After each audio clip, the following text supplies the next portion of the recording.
महादेव। मृत्यु के समय भयानक कष्ट। यह प्रसंग श्री गरुड़ पुराण में धर्मकांड प्रेत कल्प से लिया गया है।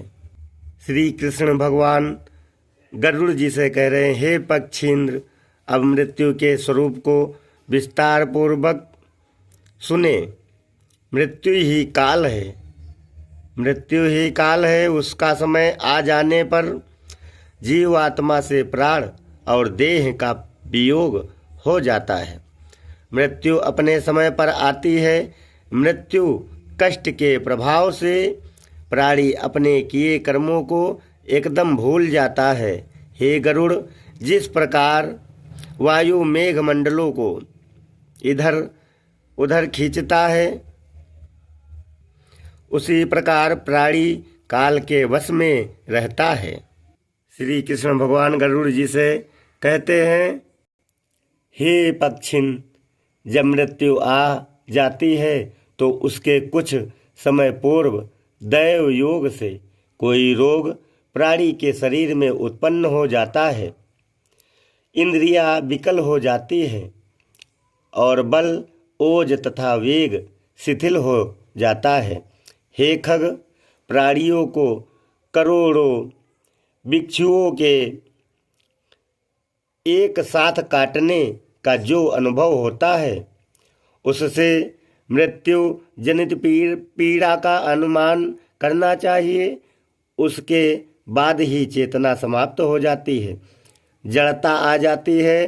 तदंतर यमदूत उसके समीप आकर खड़े हो जाते हैं और उसके प्राणों को बलपूर्वक अपनी ओर खींचना शुरू कर देते हैं। उस समय प्राण कंठ में आ जाते हैं। मृत्यु के पूर्व मृतक का रूप भी भत्स हो उठता है। वह फेन उगलने लगता है। उसका मुंह लार से भर जाता है। उसके बाद शरीर के भीतर विद्यमान रहने वाला वह अंगुष्ठ परिमाण का पुरुष हाहाकार करता हुआ तथा अपने घर को देखता हुआ यमदूतों के द्वारा यमलोक ले जाया जाता है।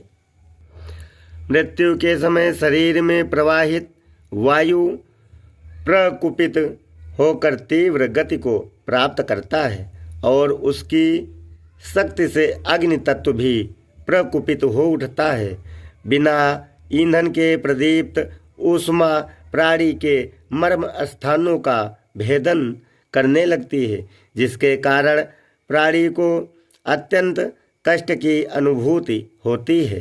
परंतु भक्तजनों एवं भोग में अनासक्त जनों की अधोगति का निरोध करने वाला उदान नामक वायु ऊर्ध्व गति वाला हो जाता है। जो लोग झूठ नहीं बोलते, जो प्रीति का भेदन नहीं करते, आस्तिक और श्रद्धावान हैं, उन्हें सुखपूर्वक मृत्यु प्राप्त होती है। जो काम, ईर्ष्या और द्वेष के कारण स्वधर्म का परित्याग न करें, सदाचारी और सौम्य हों, वे सब निश्चित ही सुखपूर्वक मरते हैं।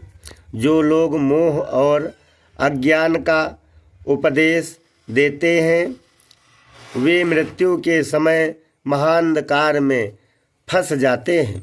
जो झूठी गवाही देने वाले, असत्यभाषी, विश्वासघाती और वेद निंदक हैं, वे मूर्छा रूपी मृत्यु को प्राप्त करते हैं। उनको ले जाने के लिए लाठी एवं मुदगर से युक्त, दुर्गंध से भरपूर एवं भयभीत करने वाले दुरात्मा यमदूत आते हैं। ऐसी भयंकर परिस्थिति देखकर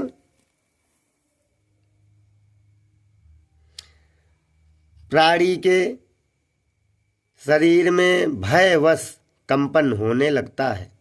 उस समय वह अपनी रक्षा के लिए अनवरत माता पिता और पुत्र को याद कर करुण क्रंदन करता है। उस क्षण प्रयास करने पर भी ऐसे जीव के कंठ से एक शब्द भी नहीं निकलता। भयवश प्राणी की आंखें नाचने लगती हैं, उसकी सांस बढ़ जाती है और मुंह सूखने लगता है। उसके बाद वेदना से आविष्ट होकर, बहुत परेशान होकर वह अपने शरीर का परित्याग करता है और उसके बाद ही वह सबके लिए अस्पृश्य एवं घृणा योग्य हो जाता है। हे गरुड़, इस प्रकार मैंने यथा प्रसंग मृत्यु का स्वरूप सुना दिया।